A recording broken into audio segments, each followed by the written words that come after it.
when I hear that the program was sunsetted because it only works 60% of the time, Right. that makes no sense. And as well as the rationale that there's no defense against it, but if it's offensively useful, why would you use it? There has to be a program now, Baumol's cost disease, where the objective of a bureaucracy is just to extend the bureaucracy. And it's not to do anything more efficiently, actually.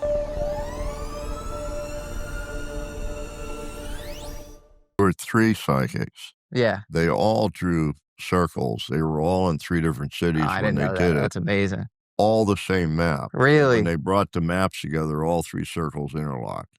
So, and Jimmy Carter says that was the craziest thing I've ever experienced in my presidency. He was holding our file in his arm when he said it. It was a green file with a red stripe.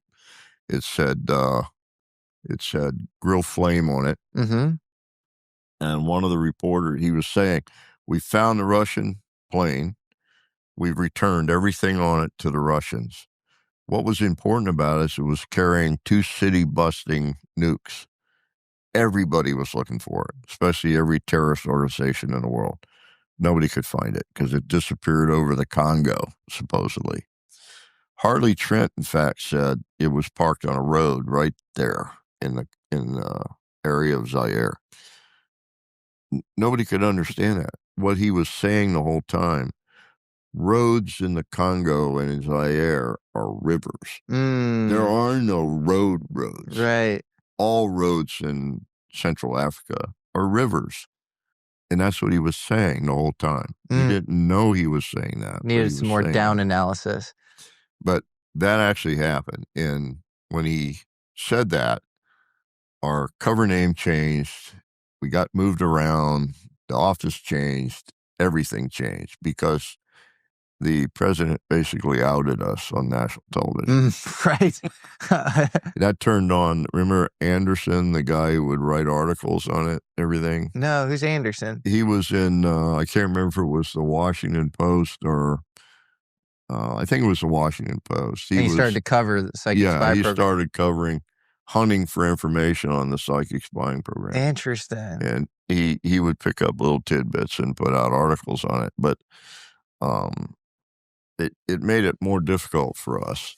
Joe, any other core stories that you can talk about that aren't classified from that time? There's a lot of them that I could talk about if I had the sheet with me. We had what's called the blue book, the blue briefing books. It was 2 books, 2 folders with 160 successes in it, which were just like the submarine. Okay. That kind of weight. That's amazing. I'll give you an example of another one. The MX missile program. Remember that? They were going to produce another 30,000 miles of railroad tracks. They were going to have hundreds of cargo cars, railroad cars. They would all be identical right down to the serial numbers on the locks.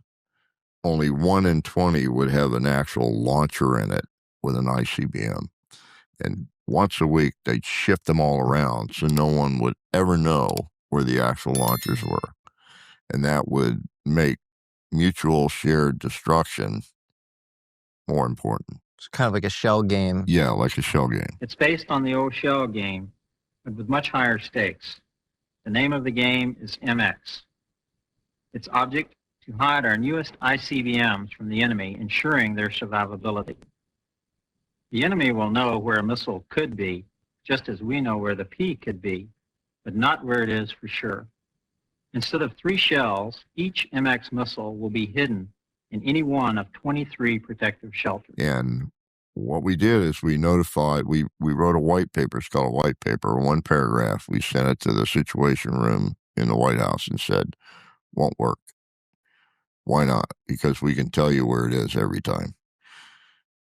They actually tested that for a year, and they had an actual live nuke in possible storage areas for it. And once a week they moved it, and every time they moved it, we told them where it was.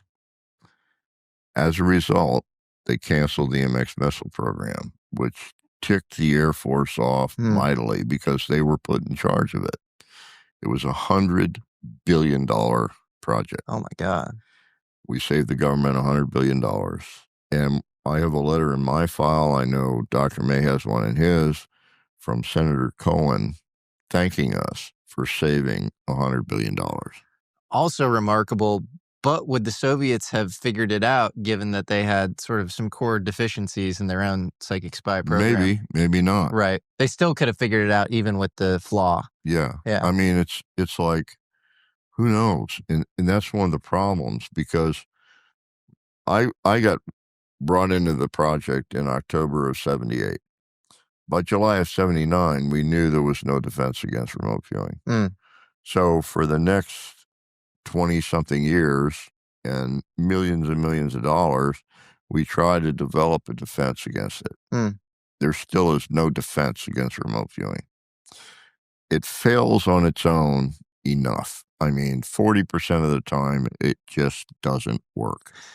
But all intelligence modalities fail. Exactly. So it's not inferior to other ones. And when I hear that the program was sunsetted because it only works 60% of the time, that makes no sense. And as well as the rationale that there's no defense against it, but if it's offensively useful, why would you use it, especially if it's stopping, mutually assured destruction, as it has at least 160 times, probably more, because that was early on in the program. My area of expertise was ICBM sites. Okay.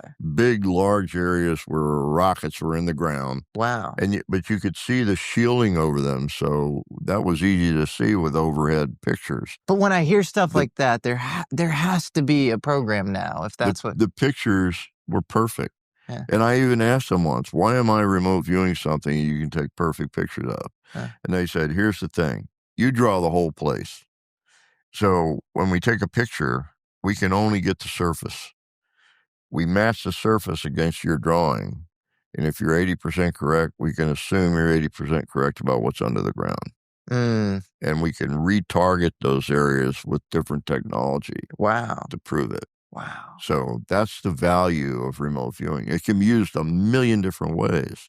But if the incremental value is understanding on a more granular level what stockpiles are underground, how would that ever get sunsetted and taken out of government? It got sunsetted because a vast majority of senators and congressmen caught dead standing next to a remote viewing psychic would never get reelected because it was used as a weapon against them in their reelection.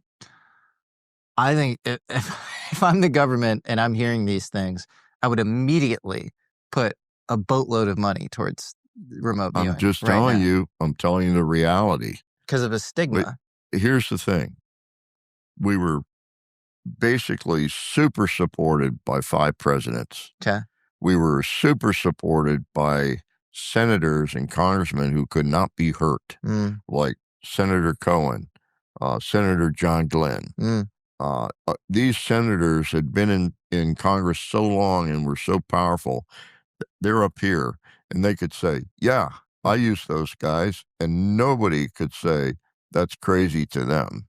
They'd still get reelected. At the very bottom, agents in the field who came and asked for help. Hundreds of lives we saved there. They knew us intimately. They loved us because of what the data was that we could give them as early warning. They really needed us. It's the bureaucrats in the middle, okay? Yeah. Who are afraid for their job, afraid to get reelected, and the guys in the middle are the guys who have to justify and write up why you need so many tanks and why you have to spend the money on it. And people are starting to ask, well, if you can just walk in and plant a charge and blow something up, why do you need the tank if remote viewing tells you where to put the explosive? It's always the middling bureaucrats that have the most perverse incentives. And there's this thing, concept Baumol's cost disease, where the objective of a bureaucracy is just to extend the bureaucracy. And it's not to do anything more efficiently, actually. That's the opposite. The other part of it is even worse. It's the bureaucrat politician in the middle that actually starts the war. That's right. Okay? Has no skin in the game. And his kids and family will never be affected by it. What's wrong with that picture? Dr. Strangelove. Yeah.